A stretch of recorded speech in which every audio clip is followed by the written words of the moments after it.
अस्सलाम वालेकुम वरहमतुल्लाह। हम आज से एक नई सीरीज़ शुरू कर रहे हैं जो उन अज़ीम मुस्लिम ख़वातीन के ऊपर, उनके कारनामों पे और उनकी लाइफ हिस्ट्रीज़ पे मुश्तमिल होगी,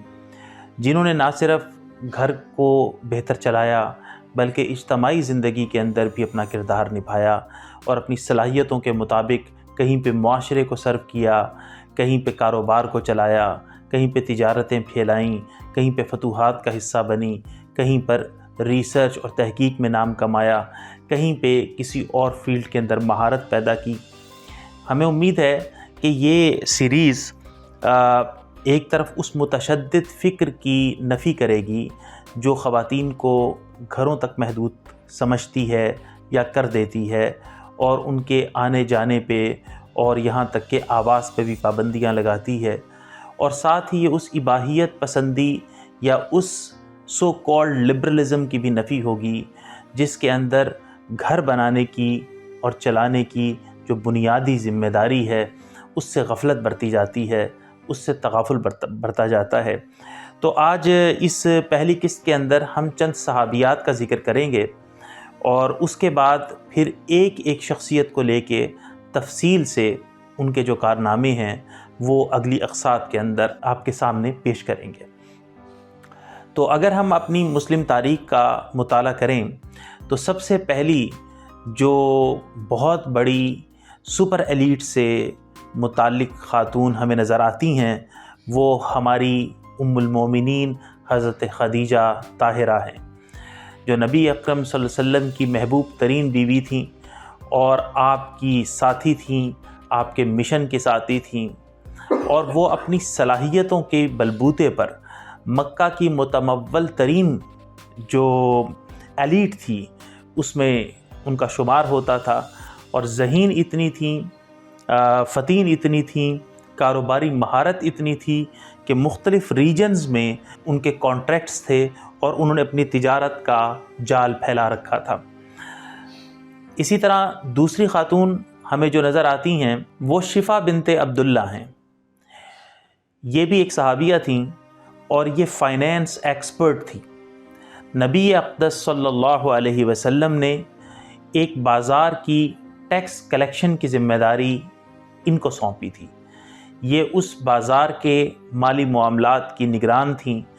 और वहाँ पर होने वाली जो माली उमूर हैं, फ़ाइनेंशियल एक्टिविटीज़ हैं, उनको देखा करती थी। बाद में जनाब उमर बिन ख़त्ताब ने भी उनको इसी ज़िम्मेदारी पे मामूर किया। उम्मुल मोमिनीन आयशा बिनते अबी बकर वो माहिर ख़ातून हैं जो एक तरफ नहायत बारीक बीन और बहुत ज़हीन फ़क़ीहा थीं, दूसरी तरफ ज़बरदस्त शेर के जो मिजाज को समझने वाली थीं, तीसरी तरफ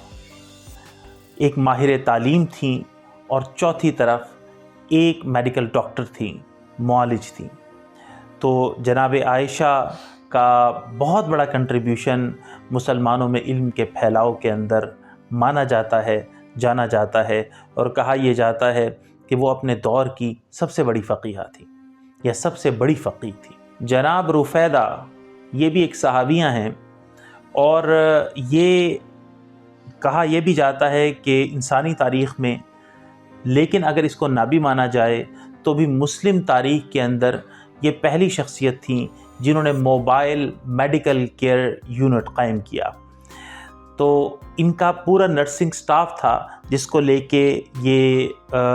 ये मोबिलाइज़ किया करती थी और हरकत किया करती थी और मुख्तलिफ़ जंगों के अंदर और मुख्तलिफ़ मुहिम्मात के अंदर ये अपनी सर्विसेज अंजाम देती थी। हज़रत साद बिन माज़ जो ग़ज़वा खंदक के अंदर शदीद ज़ख्मी हो गए थे, उनका इलाज करवाने के लिए नबी अक़दस सल्लल्लाहु अलैहि वसल्लम ने उन्हें रुफ़ैदा ही के ख़ैमे के अंदर भिजवाया था। जनाब रुफ़ैदा का ख़ैमा ज़ख्मियों के इलाज के लिए मस्जिद नबवी के सहन में लगाया गया था। तो इन्हीं से ये हज़रत आयशा की उस्ताद भी समझी जाती हैं और इन्हीं से हज़रत आयशा ने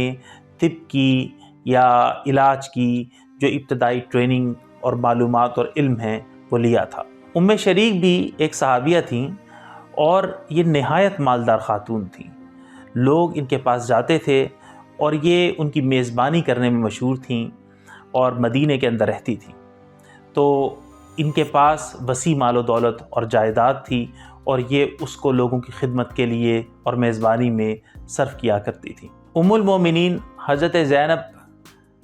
چمڑے کا کام کیا کرتی تھیں اور اس کام کی وجہ سے ان کو جو آمدن ہوتی تھی اس کو وہ بڑے کھلے دل کے ساتھ، فیاضی کے ساتھ اور کھلے ہاتھوں کے ساتھ صدقہ کیا کرتیں، خیرات کیا کرتیں، خرچ کیا کرتیں. یہاں تک کہ باقی جو ام المومنین امہات المومنین ہیں وہ یہ فرماتی ہیں کہ نبی صلی اللہ علیہ وسلم نے فرمایا کہ تم میں سے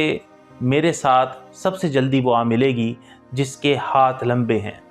تو یہ اشارہ تھا دراصل اسی طرف کہ جب جناب زینب کا انتقال ہوا تو امہات المومنین نے پہچانا کہ دراصل وہ خیرات صدقات بہت زیادہ کیا کرتی تھیں، تو انہی کی طرف رسول اللہ صلی اللہ علیہ وسلم نے اشارہ فرمایا تھا. اسی طرح عبداللہ بن مسعود رضی اللہ عنہ کی جو بیوی تھیں ان کا نام بھی زینب تھا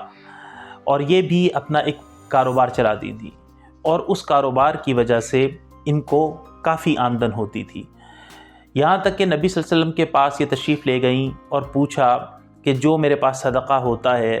کیا میں اسے اپنے بچوں کے اوپر اور اپنے ہسبینڈ کے اوپر خرچ کر سکتی ہوں؟ تو حضور نے اس کی تحسین بھی فرمائی، اس کی حوصلہ افزائی بھی فرمائی اور یہ کہا کہ ہاں تم ایسا کر سکتی ہو. اور یہ کہ گھر اور بچے ترتیب کے اندر اس خرچ میں پہلے آتے ہیں. اسماء بنت ابی بکر حضرت عائشہ کی بڑی بہن ہیں، نبی اقدس صلی اللہ علیہ وسلم کی سالی ہیں اور یہ اپنے ہسبینڈ کے ساتھ ان کے کام میں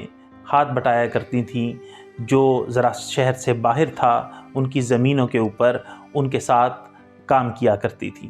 ایک دن نبی صلی اللہ علیہ وسلم صحابہ کے ساتھ واپس آ رہے تھے اور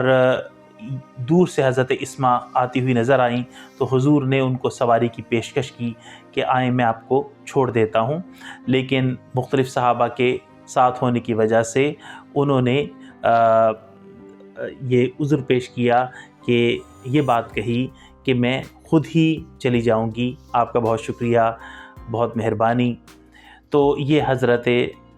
اسماء بنت ابی بکر ہیں. جابر بن عبداللہ رضی اللہ عنہ کی جو خالہ تھیں ان کے ہسبینڈ انتقال کر گئے تھے اور وہ دوران عدت ایک باغ کے اندر پھل توڑنے کی ملازمت کیا کرتی تھی. اس دوران بھی جب وہ ملازمت کر رہی تھی تو ایک صاحب نے گزرتے ہوئے ان کو سخت الفاظ کہے کہ جیسے تم عدت میں ہو اس کے باوجود تم گھر نہیں بیٹھی ہوئی، تم یہ کام کر رہی ہو. تو وہ یہ مسئلہ لے کے رسول اللہ صلی اللہ علیہ وسلم کے پاس تشریف لے گئیں تو نبی صلی اللہ علیہ وسلم نے یہ کہا کہ نہیں کرو، یہ اچھا ہے کہ تمہارے ہاتھ کے اندر مال ہو اور تم اس سے صدقہ وغیرہ کرتے رہو. یہ مفہوم حدیث ہے، یہ رسول اللہ صلی اللہ علیہ وسلم نے جو بیان فرمایا اس کو ہم نے اپنے الفاظ کے اندر آپ کے سامنے رکھ دیا. تو یہ چند صحابیات کی زندگی کا مختصر تذکرہ تھا.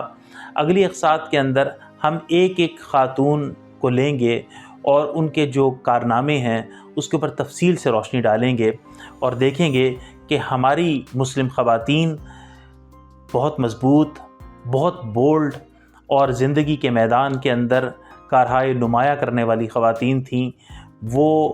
چھوئی موئی نہیں تھیں، وہ ایسی نہیں تھیں کہ وہ حالات کا مقابلہ نہ کر سکیں، وہ ایسی نہیں تھیں کہ انہیں اجتماعی سمجھ بوجھ نہ ہو، وہ ایسی نہیں تھیں کہ وہ گھروں کی قیدی ہوں اور وہ ایسی بھی نہیں تھیں کہ گھروں کو نہ سنبھال سکتی ہوں. تو خوش رہیے، آباد رہیے، سیکھتے رہیے، روشنی پھیلاتے رہیے.